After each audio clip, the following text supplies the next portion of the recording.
everyone. Once again, welcome back to Empower Tutoring. In our last session, we have learned about the addition and subtraction of the matrices. So, in today's video, we are going to learn about the multiplication of the matrices. Have a look. Let's say there is a matrix A which is 3, 4, 5 and 6. Let's have one more matrix B which is 2, 3, 1 and 7. Now suppose I have to multiply these two matrices A and B. So I can write it A cross B, I can write it A dot B or simply AB. Okay, first of all with an example I will tell you how to multiply and then I will take the elements of the respective matrices to show it. Now before multiplying the matrices, what are the things that need to be kept in mind is that the order of first matrix, let us suppose we represent it by M into P and the order of the other matrix is represented by P into N. Okay, if this is the condition, then only the multiplication is possible. Condition means these reflects the number of rows, you know very well, and these reflects the column. Here I have taken P into A. So what is P? P is row and the other is column. That means if the number of columns of first matrix is equal to the number of rows of the second matrix, then only multiplication is possible. ठीक है, like here in the case, ये तो simple सा case है, order is 2 by 2, here also this is 2 by 2. तो अगर मैं यहाँ से P की वैल्यू देखूं तो वो कितनी है? 2 है. यहाँ पर P की वैल्यू कितनी है? 2 है. तो यहाँ पर मल्टीप्लीकेशन पॉसिबल है. ठीक है, एक एग्जाम्पल लेकर के और देख लेते हैं कि मल्टीप्लीकेशन पॉसिबल होगा या नहीं होगा और फिर देखेंगे that how are we going to multiply it.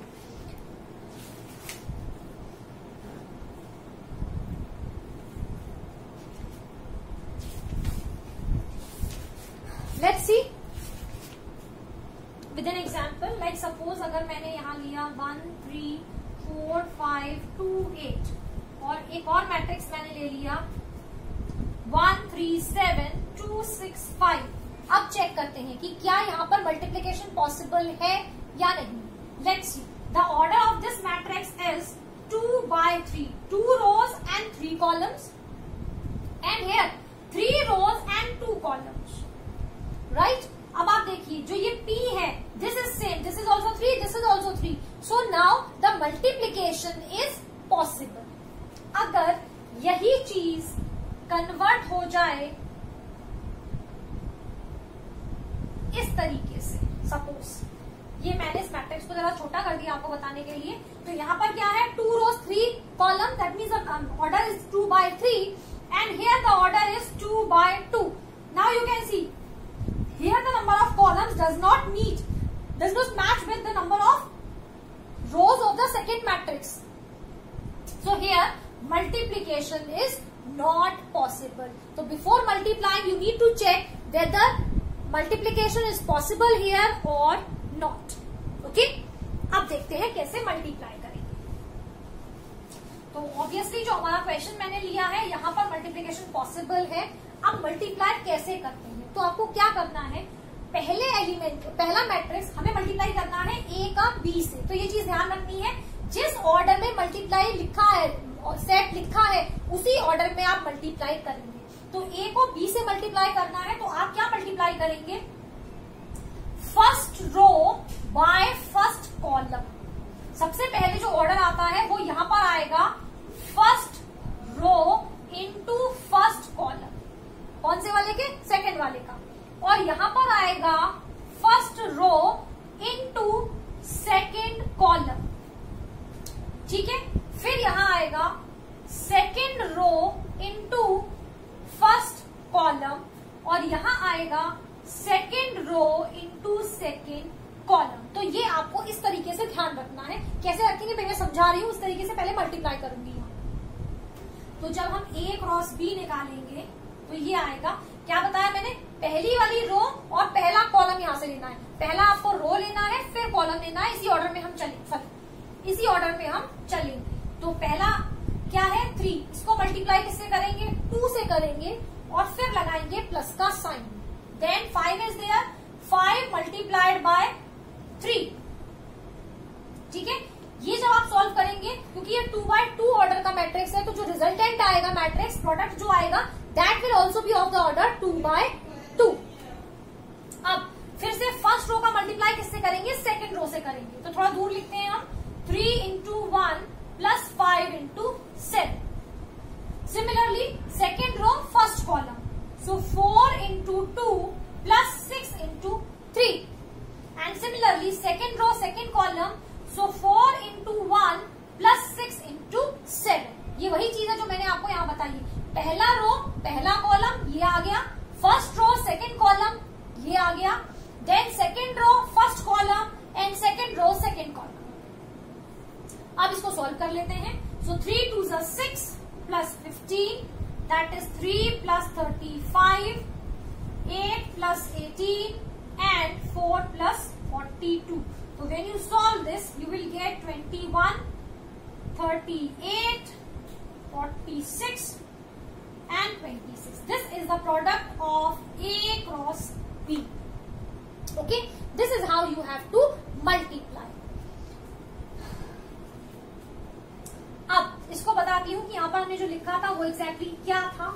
Like अगर हमारे एलिमेंट्स सेट A के हैं, A1, A2, B1, B2 और B सेट के हैं C1, C2, D1, D2, तब हम क्या कर रहे हैं, हमने जो मल्टीप्लाई किया है तो कैसे किया है, A cross B is equals to, जो हमने मल्टीप्लीकेशन लिया है वो कैसे लिया था, A1 को C1 से मल्टीप्लाई किया था, तो A1 C1 आता है यहाँ plus A2 D1, A2 D1, first row first column. इसी तरीके से आगे वाला कहा था हमने A1 C2 plus A2 B2 और फिर नीचे वाले elements second row first column, तो B1 C1 plus B2 D1। Similarly the next one B1 C2 plus B2 D2। इस तरीके से हम इसके एलिमेंट्स निकालते हैं और क्रॉस करते हैं। Cross means we are multiplying A matrix by B matrix. So this is how you have to do the multiplication of the matrices. Now, there are few properties which need to keep in mind during the multiplication. Let's learn about the properties.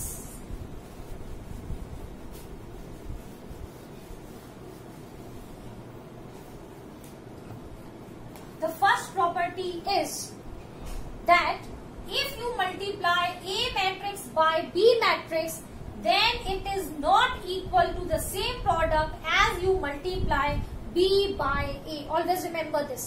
A का multiply B से करेंगे तो वो कभी भी equal नहीं होगा किसके, B का मल्टीप्लाई A करने से. You can try these in your exercises. Then second property says that if you multiply A, B in any order and then C is multiplied, then if you multiply B, C first and then multiply A, it is one of the same thing. तो ये property यहाँ पर follow होती है कि अगर हम पहले A, B को मल्टीप्लाई कर लें, फिर जो आंसर आए उसको C के साथ करेंगे. Similarly if you multiply B and C first और उस आंसर को A के साथ करोगे तो ये दोनों वैल्यूज इक्वल आएंगी. This it satisfies. Okay, then next property is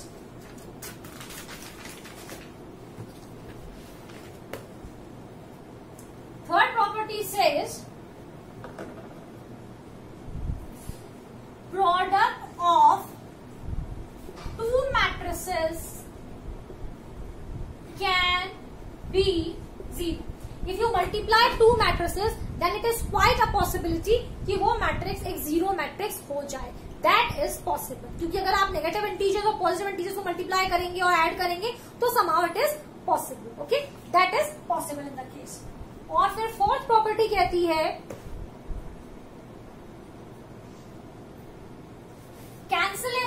property does not follow. Cancellation law does not follow.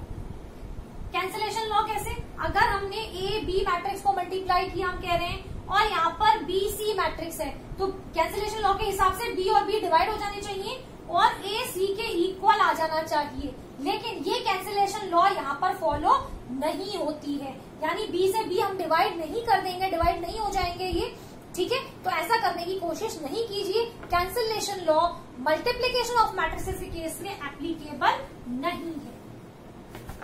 इसके बाद जो नेक्स्ट प्रॉपर्टी यहां पर है, that is multiplication is distributive. Multiplication is distributive, ये प्रॉपर्टी होल्ड करती है। मल्टीप्लीकेशन कैसा है मैट्रिसेस का? डिस्ट्रीब्यूटिव है। Distributive means a into B plus C gives you a into B plus a into C, ठीक है। ये प्रॉपर्टी होल्ड करती है, डिस्ट्रीब्यूटिव प्रॉपर्टी होल्ड होती है यहाँ पर for the matrices. So that is all for multiplication of matrices and its properties. I hope the video is going to help you out in solving your exercises. Follow all those steps, follow all such things which I have explained here. Still, if you feel difficulty or find problem in solving any of the questions, you are free to ask me in the comment box. See you in the next video with new topic. Till then, enjoy learning and bye-bye.